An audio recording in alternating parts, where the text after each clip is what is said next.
Guys, in this lecture we will discuss School of Philosophies।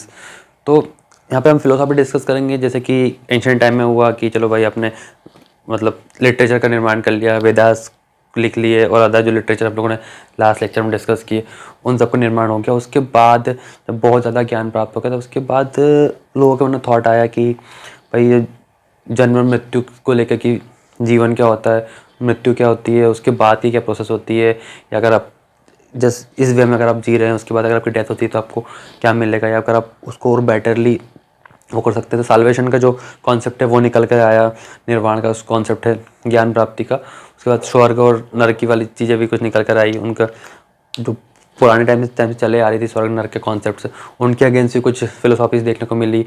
या भगवान को, God को प्राप्त करने का जो कॉन्सेप्ट फिलोसॉफी है कि भाई ठीक है, अब जो पूजा वगैरह रिचुअल्स आप कर रहे हो, अगरबत्ती वगैरह लगा रहे हो, आप उससे मतलब ठीक है मूर्ति पूजा कर रहे हो, अगरबत्ती लगा रहे हो, वो कर रहे हो, उससे नहीं मिलेगा भगवान। ध्यान करने से, मेडिटेशन का कॉन्सेप्ट आ गया, मेडिटेशन के थ्रू जैसा अगर आपको उस भगवान को पाना है तो उसकी पूजा करना बंद करो, आडंबर करना बंद करो, तो उसका ध्यान करो, मेडिटेट करो, तो उसमें खो जाओ। तो वो सारी फिलोसॉफीज यहाँ पर निकल कर आई जो वो भी लेना कि अगर आप लिटरेचर के डेवलप कर रहे हो, आपने बहुत ज़्यादा ज्ञान प्राप्त कर लिया है, बहुत ज़्यादा नॉलेज आपके पास आ गया है, तो फिर आप फिलोसॉफीज़ की तरफ भी जाओगे। ये उस टाइम पे नहीं, ये अभी नॉर्मल लाइफ में होता है। अगर आप, आपके साथ भी होगा, अगर आप प्रिपरेशन कर रहे हैं यूपीएससी की सीरियसली, जस्ट आप सब चीज़ों को पढ़ेंगे तो जब आप चीज़ों को ऑब्जर्व करना स्टार्ट करेंगे तो आपके मन में ऐसी फिलोसॉफीज़ आएंगी कि जैसे मेरे साथ एक मेरी लाइफ का पर्सनल एक्सपीरियंस है कि मेरी फैमिली में जब कुछ टाइम पहले एक डेथ हुई थी, तो उस टाइम पे जब मैं गया तो इवनिंग ड्यूरेशन में वो डेथ हुई। तो ऑब्वियसली हमारे हिंदू कल्चर में जो होता है कि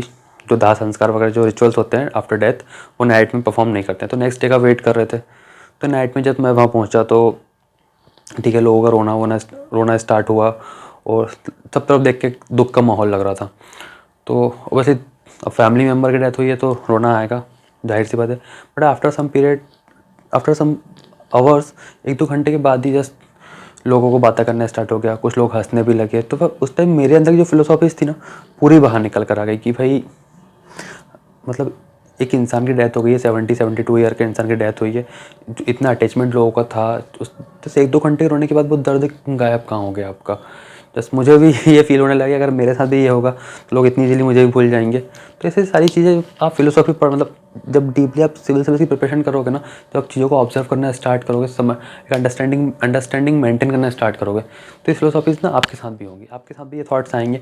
चीज़ों को देखकर आप भी ऑब्जर्व करोगे और समझ एक अलग वे निकलेगा आपका। तो लोग बोल सकते हैं पागल हो गया पढ़ाई करके, सारी चीज़ें होती हैं। सो वो एक अलग मैटर है। हम बिना टाइम वेस्ट किए अपने टॉपिक पे आते हैं और स्टार्ट करते हैं। तो चलिए शुरू करते हैं। So guys, we are going to discuss schools of philosophies. तो हम स्टार्ट करते हैं डायरेक्ट इंट्रोडक्शन से। तो इंट्रोडक्शन मैं यहाँ पे डिक्टेट करते जाऊँगा और आपको समझाते जाऊँगा। Then so let's start introduction. Philosophy arose in India as an inquiry into the mystery of life and existence। तो फिलोसॉफी की स्टार्टिंग जो इंडिया में हुई है वो लाइफ की जो एग्जिस्टेंस है, लाइफ की जो मिस्ट्री है, उस पर उठने वाले सवाल की इंक्वायरी से स्टार्ट हुई कि भाई जीवन क्या होता है, डेथ क्या होती है, डेथ के बाद इंसान का क्या होता है, या अगर हम ऐसे कर्म करें तो उसका हमारी डेथ पे या डेथ के बाद की जो लाइफ है उस पर क्या इम्पैक्ट पड़ेगा। तो ये सब चीज़ों के साथ फिलोसॉफी से स्टार्ट हुई। Indian philosophy refer to several tradition of philosophical thoughts that originated in Indian subcontinent।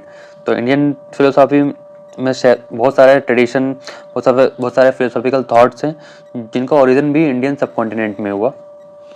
Over century India's intellectual exploration of truth has come to be represented by 6 system of philosophies। तो जो 6 system of philosophy है, इन्हीं के द्वारा India का जो intellectual exploration है और जो इंडिया का जो इंटेलेक्चुअल एक्सप्लोरेशन ऑफ ट्रुथ का, सत्य का जो एक्सप्लोरेशन है इंडिया का, बौद्धिक एक्सप्लोरेशन, सत्य को या ज्ञान को प्राप्त करने का वो स्टार्ट हुआ। और जो 6 सिस्टम ऑफ फिलोसॉफी, जो 6 सिस्टम है वो इसको रिप्रेजेंट करते हैं। तो वो देखते हैं क्या है। They are known as Vaisheshika, Nyaya, Samkhya, योग, पूर्व मीमांसा एंड वेदांता या उत्तर मीमांसा। ठीक है। तो the 6 system of philosophies are said to have been founded by Kanad, Gautam, Kapil, Patanjali, Jaimini और Vyas respectively. These philosophies still guide scholarly discourse in the country. The six systems of philosophy were developed over many generations with contribution made by individual thinkers.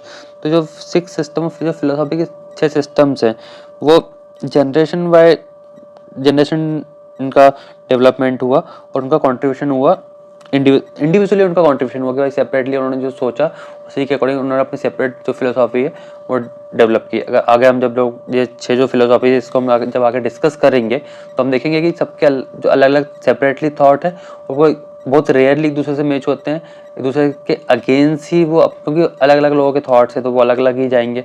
थोड़ी ना कि किसी एक को देख के दूसरे ने अपना थॉट डेवलप किया तो वही थॉट देखने को मिलेंगे। तो सबसे मतलब अलग अलग थॉट्स है वो हम लोग आगे डिस्कस करेंगे। However, today we find an underlying harmony in their understanding of truth, although they seem distinct from each other. जो हम लोग डिस्कस किया कि एक दूसरे से अलग है वो। तो नेक्स्ट हेडिंग है ancient people thoughts that a person should strive for. तो फर्स्ट जो है हमारा अर्थ मतलब इकोनॉमिक मीन्स डिफाइंड इन अर्थशास्त्र ऑफ कौटिल्य या चाणक्य का जो अर्थशास्त्र है उसमें अर्थ या इकोनॉमी का डिस्कशन देखने को मिलता है। उसका जो नेक्स्ट हमारा वो है वो धर्म सोशल ऑर्डर है defined in Dharmashastra. Then next है काम फिजिकल प्लेजर डिफाइंड इन काम सूत्र ऑफ बादशायन। देन नेक्स्ट है मोक्ष। तो moksha means salvation defined in six schools of philosophy. तो जैसे कि बाय स्टेज बाय स्टेज जो लाइफ का जो मोटिव होता है, जैसे आप भाई स्टार्टिंग करेंगे तो बट यहाँ से स्टार्टिंग हमको ज्ञान से करना है कि भाई चलो जस्ट ज्ञान। तो यहाँ से हमको ज्ञान स्टार्ट करने के बाद सबसे स्टार्टिंग जब बर्थ हुई तो सबसे पहला जो इंटेंशन पहला जो मोटिव होना चाहिए लाइफ का वो ज्ञान प्राप्त होना चाहिए। उस ज्ञान के थ्रू जो ठीक है भाई अब फैमिली की रिक्वायरमेंट है, जो खुद की जो डेली रोज़मर्रा की ज़िंदगी है या फिर जो डेली यूजेस के लिए उसके लिए ऑब्वियसली इकोनॉमी मनी की ज़रूरत पड़ने वाली धन की। तो फिर उस ज्ञान के थ्रू जो हम लोगों ने जिस भी फील्ड में जैसे कि आज भी बात करें जिस भी फील्ड में हमने ग्रेजुएशन किया है, जिस भी फील्ड में हमने पढ़ाई की है तो उसी के थ्रू हम लोग जॉब ढूंढते हैं या कोई बिजनेस करते हैं। तो इकोनॉमी धन अर्न करने की बात हुई है। उसके बाद जब भाई आपने बहुत सारा धन अर्न कर लिया तो डिस्कशन किया है वेदों में या हमारे जो पुराना बहुत सारे ग्रंथों में मिलेगा कि आपको उस इकोनॉमी का उस जो आपने मनी अर्न किया उसका कुछ परसेंटेज आपको डोनेट करना है सोशल ऑर्डर पब्लिक के लिए, सोसाइटी के लिए आपको डोनेट करना है या सोसाइटी के लिए आपको कुछ काम करना है, अच्छे काम सोसाइटी के लिए सपोर्ट में, वही आपका धर्म होगा। जो आपका सोसाइटी के लिए आप अच्छे काम करोगे जो आपका कर्म होगा सोसाइटी के लिए वही आपका धर्म होगा। ठीक है। उसका काम physical pleasure we know about it. तो इसका जो पूरा डिस्कशन है बादशाह के काम सूत्र में इसका डिस्कशन मिलता है। उसके बाद मोक्ष भाई जब चलो आपने ज्ञान आपका जो बचपन में आपने ज्ञान प्राप्त कर लिया, ठीक है, उसके बाद आपने पैसा कमा लिया, सोसाइटी के लिए आपने डोनेट किया, सोसाइटी के लिए आपने अच्छे काम किए, ठीक है। उसके बाद जो नेक्स्ट स्टेप है चलो आपने अपनी फैमिली प्लानिंग कर ली, अपने शादी करके अपने अपनी फैमिली प्लानिंग की, वंश को आगे बढ़ाया। उसके बाद जो लाइफ का जो लास्ट स्टेज आता है, चलो आपकी एज भी ओल्ड हो चुकी है, आपने अपनी जो पूरी प्रॉपर्टी वगैरह जो रिस्पॉन्सिबिलिटी घर की है अपने बच्चों को सौंप दी, तो उसका बाद आता है कि चलो भाई अब आप जंगल में जाओ और एक मोक्ष की प्राप्ति के लिए, मतलब पता नहीं भाई ओल्ड एज में ये होता है कि चलो भगवान के लिए भगवान का ध्यान करते हैं लोग, भजन करते हैं, या कुछ लोग छोड़ के संन्यास ले लेते हैं मोक्ष की प्राप्ति के लिए, साल्वेशन के लिए। तो लास्ट स्टेज जो लाइफ का होता है वो साल्वेशन होता है। तो moksha is basically to get free from transmigration और free from cycle of birth and death. तो जो मोक्ष है वो बेसिकली लाइफ और डेथ, बर्थ मतलब जीवन और मृत्यु के जो साइकिल है उससे अपने आप को फ्री करने का रास्ता है। तो हम लोग डिस्कस करते हैं जो 6 हम लोग के प्रिंसिपल है, 6 स्कूल ऑफ फिलोसॉफी वो डिस्कस करते हैं। तो फर्स्ट वो है सांख्य। तो philosophy it is developed by Kapila who wrote Samkhya Sutra. Reality is constituted by 2 principle, 1 female and other male. तो इसकी जो रियलिटी है जो 2 रियलिटी पे बेस्ड है, 2 प्रिंसिपल हैं इसके, एक फीमेल और दूसरा मेल। तो हम देखते हैं फीमेल और मेल को इसमें यहाँ क्या रिप्रेजेंट करता है। तो फीमेल को इन्होंने रिप्रेजेंट किया है ऐसे प्रकृति को, फीमेल के उसमें रिप्रेजेंट किया, पुरुष मतलब मेल को पुरुष के उसमें रिप्रेजेंट किया है। Both are completely independent and absolute. दोनों कंप्लीटली इंडिपेंडेंट है एंड एब्सोल्यूट है। तो पुरुष देन उन्हें डिफाइन किया गया पुरुष या पुरुषा मेरे consciousness divide of attributes can not be change. तो केवल कॉन्शियसनेस, ठीक है। उसके बाद absolute independent free and limitless, okay. Then Prakriti constituted by materialistic attributes, materialistic भौतिकवाद एट्रीब्यूट्स है, भौतिक एट्रीब्यूट्स है, जैसे कि thoughts and moments plus change of transformation of these attributes bring about the change in all objects, okay। all in this world originate from the interplay of these two entities पुरुष and प्रकृति। तो इन्होंने कहा कि भाई जो दुनिया है, जो किसी भी चीज़ का जो ओरिजिनेट हुआ है वो इन्हीं दो एंटिटीज से मिलके हुआ है। तो later this school merge with Yoga school of philosophy. तो आफ्टर सम टाइम, या तो कपिल मुंशी की बात बोल दो, या जिसके बाद जब इस स्कूल में जो डेवलपमेंट हुआ इस फिलोसॉफी में, या उन्हीं ने बाद में इसको जो योगा स्कूल ऑफ फिलोसॉफी जो हम आगे पढ़ेंगे उसके साथ इसे मर्ज कर दिया। तो हमारी जो नेक्स्ट फिलोसॉफी आती है वो न्याय फिलोसॉफी आती है, जस्टिस। तो it is developed by Gautam, Rishi Gautam के द्वारा डेवलप हुआ। Then valid knowledge is defined as the real knowledge, that is one know about the object as it is exist. It is when one knows a snake as a snake और cup as a cup. तो ये जो knowledge है वो जैसे नाम से show हो रहा है कि भाई जो जस्टिस के बारे में है, जस्टिस ऑब्वियसली जो जस्टिस को डिफाइन किया, जस्टिस रियलिटी के बेस्ड पे डिफाइन होगा। जो रियल नॉलेज है भाई, कोई पक्षपात नहीं होगा, कोई पार्शलिटी नहीं होगी, कोई डिस्क्रिमिनेशन नहीं होगा किसी के साथ। जो रियलिटी है उसी रियलिटी के बेस पे जस्टिस होगा। जैसे कि जस्ट लाइक एग्जांपल भी दिया उन्होंने कि जैसे जो सांप है स्नेक, उसे एज ए स्नेक ही बोला जाएगा। ऐसा नहीं है कि आप घूस लेके ब्राइब लेके उस स्नेक को आप एलिफेंट बोल दो, नहीं। एज ए स्नेक जो रियल जस्टिस है, जो असली न्याय है, उसमें आप स्नेक को स्नेक एज ए स्नेक ही बोलोगे, कप को एज ए कप ही आप डिफाइन करोगे। तो कोई अदर ऑब्जेक्ट उसको मतलब चेंज नहीं कर सकता किसी अदर चीज़ों के कारण। जो असली न्याय है, जो रियल न्याय है, वही होगा, वही डिफाइन होगा as it is. Basically a technique of logical thinking, ये एक लॉजिकल थिंकिंग की टेक्निक है। Solution can be achieved through acquisition of knowledge and veracity of the statement can be tested by inference, hearing and analogy, okay। then theory of प्रमाण, उसके प्रमाण मतलब evidences। तो evidence की थ्योरी है न्याय, science of reasoning, debate, logic, ठीक है। तो जो न्याय जो है वो रीजनिंग, डिबेट या लॉजिक पे बेस्ड है। उसके बाद नेक्स्ट है प्रत्यक्ष, मतलब परसेप्शन, रियलिटी, जो प्रत्यक्ष है, जो आंखों से दिखता है, जो परफेक्शन है, परसेप्शन है वो। अनुमान, इन्फेरेंस, जो हम किसी चीज़ का अनुमान गेस करते हैं, गेसिंग करते हैं, उस पर बेस्ड है, ठीक है। उपमाना, कंपैरिजन एंड शब्द, टेस्टिमोनी। तो नेक्स्ट हमारी जो फिलोसॉफी है that is yoga philosophy. It is developed bye Patanjali. Patanjali who wrote योग शास्त्र। पतंजलि अलग है, आयुर्वेद अलग है। तो हालांकि आयुर्वेदिक जो कंपनी है उसका नाम पतंजलि है आज के टाइम में, तो वो अलग है, बट पतंजलि को अलग डेवलप किया गया, आयुर्वेद को अलग डेवलप किया गया। तो आयुर्वेद को किसने डेवलप किया वो आप कमेंट सेक्शन में मुझे कमेंट करके बताइए कि आयुर्वेद है इंडिया में जो आयुर्वेद का डेवलपमेंट हुआ था, आयुर्वेद का जो ओरिजिन हुआ था वो किसके द्वारा हुआ था। योग, हालांकि योग और पतंजलि दोनों योग और आयुर्वेद दोनों को एक दूसरे के पूरक बोल सकते हैं कि आयुर्वेद में भी योग को एज ए मेडिसिन या जो बीमारीज है उनको ठीक करने के लिए सजेशन दिया था कि आप इसकी एक्सरसाइज करो तो इससे आपको ये प्रॉब्लम सॉल्व हो जाएगा। तो सेम है।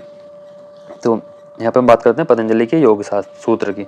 Patanjali who wrote Yoga Sutra, yogic technique control body mind sense organ this consider as a means of achieving freedom और मुक्ति। तो यहाँ पे इन्होंने योग के द्वारा मुक्ति या साल्वेशन को प्राप्त करने की बात की है कि इन्होंने अब बोल सकते हैं, इन्होंने बोला है कि अब योगिक टेक्निक्स, योग की टेक्निक्स होती है उनके द्वारा आप अपनी बॉडी को, अपने माइंड को, अपने सेंस, अपने ऑर्गन्स को कंट्रोल कर सकते हो अपने अकॉर्डिंग, जिसके द्वारा आप मुक्ति या साल्वेशन को आप अचीव कर सकते हो। By purifying and controlling change in the mental, by purifying and controlling changes in the mental mechanism, yoga systematically bring about the release of purusha from prakriti which could be attained by practicing। तो उन्होंने बोला कि योगा जो है वो पुरुष को प्रकृति से रिलीज कर सकता है सिस्टमेटिकली, अगर आप उसको परफॉर्म करें तो आप इसको पुरुष और प्रकृति को आप अलग अलग कर सकते हैं। मतलब कि जो काम की बात हम लोगों ने की थी, काम सूत्र की बात लास्ट में की थी, तो जो अट्रैक्शन है पुरुष का प्रकृति की तरफ, उस अट्रैक्शन को खत्म करके उसके माइंड, उसके बॉडी, उसके सारे सेंस को उसके खुद के कंट्रोल में कर सकता है, जिसके थ्रू वो साल्वेशन को प्राप्त कर सकता है। तो यहाँ पर डिवाइड है दो पार्ट में, जो प्रैक्टिस है वो दो पार्ट में डिवाइड की गई है बहुत सारी। देख, yama and niyama. Yama means self control, niyama means observation of rules. Then next है आसन, जो आप ऐसे क्रॉस लेग करके बैठते हो आसन में ध्यान के लिए, वो asana, that means fixed postures. And pranayama, तो जो ब्रीथिंग कंट्रोल है, ब्रीथिंग जो प्रोग्रेस है, ब्रीथिंग जो एक्सरसाइज है, तो प्राणायाम बोलते हैं, everybody knows about it. And pratyahara and dharana. Pratyahara means choosing an object, and dharana means sorry fixing the mind. वो अन्ना हजारे वाला अनशन वाला धरना नहीं, जब अपने माइंड को सेट करना है, फिक्स करना है। Concentrating on the chosen object means ध्यान। ध्यान मेडिटेशन है, किसी चीज पे ध्यान करना। Complete this solution of self merging the mind and the object means समाधि। मतलब कि आप जो है सेल्फ कंट्रोल और ऑब्जर्वेशन ऑफ रूल्स, मतलब पहले आपको खुद पे सेल्फ कंट्रोल करना पड़ेगा, उसके बाद आपको उसको जो रूल्स आप बना रहे हो उस पर ऑब्जर्वेशन करना पड़ेगा। उसके बाद आप सेम आसन प्रोसेस जो बैठते हैं क्रॉस लेग करके, उसमें बैठ के नेक्स्ट आपका जो टारगेट होगा वो होगा ब्रीथिंग कंट्रोल, आपका प्राणायाम, अपनी ब्रीथिंग पे कंट्रोल करना। उसके बाद आप बोलते हैं ना, जैसे आप मेडिटेशन करते हो तो उसमें सजेस्ट करते हैं कि आप अपने माइंड में एक स्मॉल पॉइंट पर फोकस करने की कोशिश करो, जो एक लाइट का फॉर्म है। अपने सारे थॉट्स को अपने माइंड से निकाल के उस पॉइंट पे फोकस करो। तो उस ऑब्जेक्ट को चूज करना है। देन जब आप उस ऑब्जेक्ट को चूज कर लोगे, उस लाइट को अपने उसमें आप विजुलाइज करने लगोगे, तो फिर वो होगा कि आपको उसी पे अपना माइंड जो है फोकस करना है, fixing the mind on that point, जो ऑब्जेक्ट आपने चूज किया अपने माइंड में ड्यूरिंग द मेडिटेशन। उसके बाद concentrating on the chosen object, जो आपने ऑब्जेक्ट चूज किया उस पर आपको कंसंट्रेट करना है पूरी, मतलब अपने जो आउटर सारे थॉट्स को, बाहर क्या चल रहा है, सारे जो आउटर वॉइस आपके आप सुन रहे हो, थॉट्स बहुत सारे आपके माइंड में आ रहे हैं, उन सबको इग्नोर करके जो आपने एक पॉइंट फिक्स किया है उस पर आपको कंसंट्रेट करना है। जो आप उसको कम्प्लीटली प्रोसेस करोगे, उसका प्रैक्टिस करोगे बहुत टाइम तक, तो आप एक ऐसी पोजीशन में पहुंच जाओगे जिसको समाधि पोजीशन बोलते हैं। और यही जो पोजीशन है, ये आपको साल्वेशन प्राप्त करने का, आपको जो मोक्ष है उसको प्राप्त करने का रास्ता है। उसके बाद आप इसको यूपीएससी से भी कर सकते हो ना, कि भाई आपको आप सेल्फ कंट्रोल करना है अपने आप पे, ठीक है। तो ये सब यूपीएससी में से भी आप इसको कर सकते हो। जब आप यूपीएससी की प्रिपरेशन करना स्टार्ट करते हो, तो आपको फर्स्ट मोटिव क्या होना चाहिए? Self control. भाई मतलब अपने सारे कंफर्ट जोन्स को छोड़ना है, फ्रेंड्स, पार्टीज, अपना जो एंजॉयमेंट सबको इग्नोर करना है, और अपने आप को पहले सेल्फ कंट्रोल करना है। उसके बाद ऑब्जर्वेशन ऑफ रूल्स, मतलब ऑब्जर्वेशन या analyse of your syllabus, analyse your previous year question papers, ठीक है। उसके बाद अपने को फिक्स पोस्चर, मतलब अपने आपको अपना एक शेड्यूल बनाना है, फिक्स शेड्यूल, ठीक है। आपको उसी पे अपना जो शेड्यूल पे उसी पे वर्क करना है। जब आप अपना शेड्यूल फिक्स कर लेंगे तो वही ब्रीथिंग कंट्रोल, अपनी जो माइंड में और थॉट्स आ रहे हैं घूमने के या फ्रेंड्स से कॉल्स आ रहे हैं, सॉरी, उन्हें इग्नोर करना, तो वो सबको आपको कंट्रोल करना पड़ेगा। उसके बाद एक चूज इन एन ऑब्जेक्ट, जब आपने ऑब्जेक्ट चूज कर लिया या अपने यूपीएससी, ठीक है, तो अपना माइंड को उसी पे फिक्स करना है। जब अपने माइंड को वहाँ पे फिक्स कर लेंगे यूपीएससी पे फुल कंसंट्रेशन के साथ, तो बोला concentration on the choosing object, मतलब भाई पूरा कंसंट्रेशन जो है आपका सिर्फ यूपीएससी होना चाहिए, उसका सिलेबस होना चाहिए, उससे related current affair, materials, books. उसके अलावा आपके माइंड में कुछ और चलना ही नहीं चाहिए, ना घूमना, ना एंजॉय, ना फ्रेंड्स, खाना पीना, सब भूल के सिर्फ एक एक कंसंट्रेशन है। तो और डे बाय डे आप उसकी प्रैक्टिस करते जा रहे हो, रिविजन्स करते जा रहे हो, अपने डेली टारगेट्स जो आप सेट करो उन्हें आप पूरा करते जा रहे हो, तो एक दिन वो कंडीशन आएगी जब यूपीएससी अपना होली लिस्ट रिलीज करेगा, तो फाइनली जो धार्मिक लिस्ट यूपीएससी की है उसे रिजल्ट रिलीज करेगा, फाइनल लिस्ट जो है वो यूपीएससी रिलीज करेगा। दैट इज, वो समाधि नहीं होगी, वो आपका सिलेक्शन होगा, ठीक है। तो आप जो साल्वेशन यहाँ पे जो है वो आपका यूपीएससी एस्पिरेंट का, वो आपका सिलेक्शन, आपका साल्वेशन है। जब आप इस तपस्या को करोगे, जब आप इस चीज़ को अपनी एग्जाम प्रिपरेशन में आप फॉलो करोगे, तो आपको रिजल्ट में, आपको फाइनल लिस्ट में आपका नाम आना ही आना है, ये फिक्स से कोई चेंज नहीं कर सकता। तो बात करते हैं हमारा जो नेक्स्ट स्कूल ऑफ फिलोसॉफी है, वैशेषिक बाय कनाद ऋषि द्वारा डेवलप किया गया था। All objects in the universe are composed of 5 elements. उन्होंने बात की कि जो यूनिवर्स में डेवलपमेंट हुआ, यूनिवर्स का डेवलपमेंट 5 कॉन्सेप्ट कंपोनेंट से मिलकर बना है, that is earth, water, air, fire and ether. हम लोगों को पता है कि हमारी बॉडी है, जो अर्थ के सारे जो एलिमेंट्स है, हर चीज़ जो है, जो चीज़ चल सकती है, मतलब ह्यूमन या ट्रीज या एनिमल्स, वर्ड्स जो है, सब चीज़ 5 ऑब्जेक्ट से मिलकर बनी है। हमारे वैदिक मतलब ग्रंथ वगैरह बोलते हैं, हम लोग बचपन से पढ़ते भी आए हैं, दैट इज अर्थ, पृथ्वी, वाटर पानी, एयर हवा, फायर एंड ईथर, ठीक है। उसके बाद except time, space, mind, soul and God is guiding principle. तो ये 5 चीज़ें, टाइम हो गया आपका, स्पेस हो गया, माइंड दिमाग, सोल यानी आत्मा एंड गॉड, तो ये 5 जो एलिमेंट्स है ये आपके गाइडिंग प्रिंसिपल्स है, आपको गाइड करते हैं। Sorry, living being were rewarded और punished according to law of karma based on action of merit and demerit. तो जो लिविंग बीइंग्स है, जो ह्यूमंस है, उनको रिवॉर्डेड किया जाता है, उनको कोई सम्मानित किया जाता है, पनिशमेंट की जाती है उनके कर्मों के आधार पर, उनके जो लॉ ऑफ कर्मा उसके अकॉर्डिंग। तो जो रिवॉर्ड या पनिशमेंट अभी नहीं मिलती है, वो बोल रहा है कि जो रिवॉर्ड और पनिशमेंट है जो आपने कर्म किए है, आपकी आफ्टर डेथ मिलेगी, या फिर जो आप कुछ इसी ड्यूरेशन में मिलता है। बोलते हैं कि भाई जैसे किसी की लाइफ में कोई प्रॉब्लम आती है तो बोलते हैं कि इनको अपने कर्मों का फल मिल रहा है, तो वही बात इन लोगों ने की यहाँ पे। Creation and destruction of universe is a cycle process and take place in agreement with God's wish। तो ये बोल रहे हैं कि जो क्रिएशन एंड जो डिस्ट्रक्शन है, मतलब किसी चीज़ का निर्माण और किसी चीज़ को डिस्ट्रक्ट करना, वो एक साइक्लिंग प्रोसेस है। मतलब जो चीज़ बनी है उसका डिस्ट्रक्शन होगा या फिर उसका फिर से उसका रिकंस्ट्रक्शन होगा, तो ये बात ये कर रहे हैं। तो it take place with God, it take place in agreement with God's wish. तो ये यहाँ पे जो कुछ भी होगा ये भगवान की इच्छा के अनुसार होगा, यहाँ पे ये बोलते हैं वैशेषिक का स्कूल ऑफ फिलोसॉफी में। Mark the beginning of physics in India and explaining the phenomena of formation of universe by the atomic theory, combination of atoms and molecules into matter। तो ये इंडिया में जो फिजिक्स की starting हुई है वो यहीं से हुई है, और जो मॉलिक्यूल्स की बात इन्होंने एटॉमिक थ्योरी, या फिर हालांकि एटॉमिक थ्योरी तो इन्होंने डायरेक्टली नहीं दी, एटम्स की बात इन्होंने जो की है, कण की बात जो इन्होंने की है, वो जो एटम्स और मॉलिक्यूल्स का जो कॉम्बिनेशन है वो डिस्कशन में यहाँ देखने को मिलता है, और इंडिया में जो फिजिक्स की स्टार्टिंग यहीं से हुई थी। Finally, this school was merged with न्याय स्कूल ऑफ फिलोसॉफी।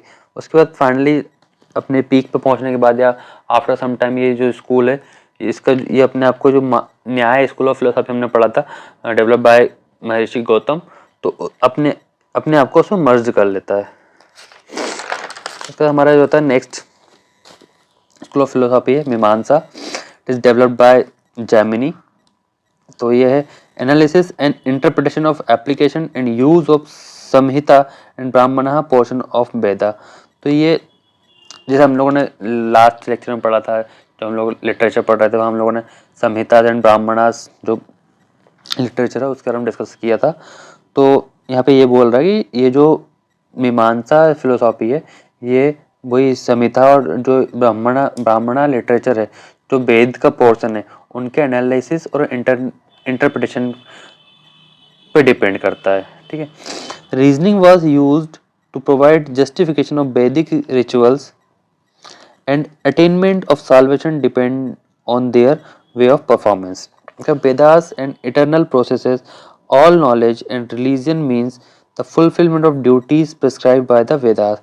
तो ये बात कर रहे हैं कि भाई जो नॉलेज एंड रिलीजियस मीन्स है, जो ह्यूमन की जो ड्यूटीज है, जो वेदास में जो ड्यूटीज प्रिस्क्राइब की गई है वही रियल ड्यूटीज है। जो वेदास में जो रूल्स है आपकी लाइफ को लेके, या जो duties as an human being describe की गई है, आप उन्हीं को फॉलो करके, उन्हीं का अनुसरण करके, उन्हीं ड्यूटीज, उन्हीं काम को अपनी लाइफ में पूरा करके आप सैल्वेशन को प्राप्त कर सकते हो। उसके लिए आप कोई अदर चीज को करने की जरूरत नहीं है। तो इनडायरेक्टली ये बोल रहे हैं, इनडायरेक्टली ये वेदों को, जो वेद हैं, वेदों को फॉलो करने के लिए सपोर्ट कर रहे हैं। Vedas contain eternal truth in order to attain salvation, it strongly recommended Vedic sacrifice, which ultimately needed Brahmanas. Okay, principal aim of this philosophy was attain heaven and salvation. तो क्या bracket में a person will enjoy heaven as long as his virtues last until will come to the earth, but in salvation he will be free from the cycle of death and birth. तो इसका जो principal M है, philosophy है, वो haven और solvation पर depend करता है, मतलब स्वर्ग और निर्वाण पर डिपेंड करता है। ठीक कह रहा है कि ये, अब उसका आगे ये बोलते हैं कि अ पर्सन, जो इंसान अपनी लाइफ में अच्छे काम करता है उसके बाद उसे स्वर्ग की प्राप्ति होती है। उसका जो स्वर्ग में मिलने वाले जो आफ्टर जो डेथ की बात कर रहे हैं, बिफोर डेथ नहीं, आफ्टर डेथ, बिफोर डेथ उसने अच्छे काम किए देन आफ्टर डेथ उसे स्वर्ग मिलता है। ठीक है, तो उसका जो स्वर्ग में जो उसे फैसिलिटीज़ दी जाती है वो फैसिलिटीज़ अपने इंजॉय करके देन वापस वो रिवर्थ लेता है अर्थ पे, दूसरा जन्म लेता है। उसके बाद तो स्वर्ग में आपको रिवर्थ की प्रोसेस होती है, बट अगर आप साल्वेशन की तरफ जाते हो, अगर आप मोक्ष की तरफ जाते हो, तो फिर मोक्ष में रिवर्थ का कॉन्सेप्ट नहीं है। फिर मोक्ष में ये होता है कि आप मोक्ष में आपकी बॉडी को मोक्ष नहीं मिलता, वो आपकी आत्मा को, आपकी सोल को मोक्ष मिलता है।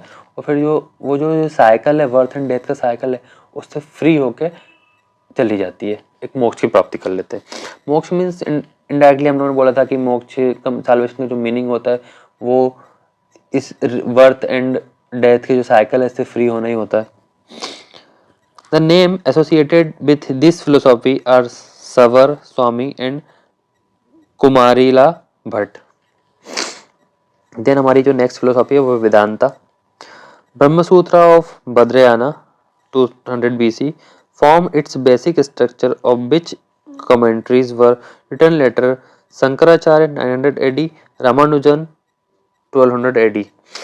तो ये ब्रह्मसूत्र बद्रयान के ब्रह्मसूत्र पर डिपेंड करता है। उसके बाद शंकराचार्य ने भी अपना इसका डिस्कशन किया वेदांता का। पता शंकराचार्य जो थे वेदांत के सपोर्टिव थे। इवन रामानुजन ने भी इसका डिस्कशन किया। इवन अगर आप बात करें तो स्वामी विवेकानंद भी वेदांत की बात करते थे।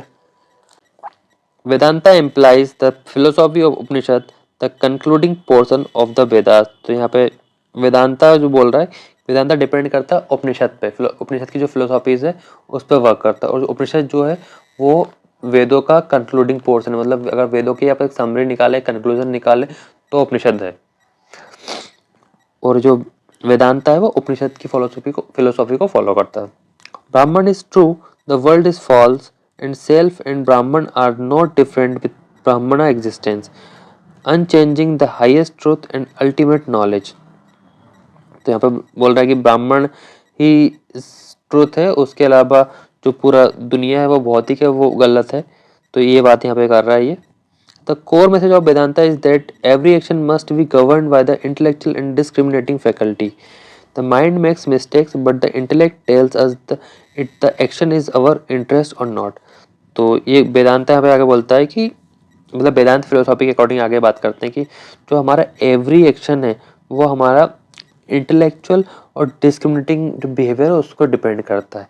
उसके बाद ह्यूमन माइंड मिस्टेक कर सकते हैं, बट अगर आपका जो माइंड है इंटेलेक्चुअल है, आप किसी फिलोसॉफी को फॉलो कर रहे हैं, उसके अकॉर्डिंग आप काम कर रहे हैं, आपने अपने आप को पूरा बौद्धिक, पूरा इंटेलेक्चुअल बना लिया है, तो फिर वो आपको माइंड मिस्टेक नहीं कर सकता।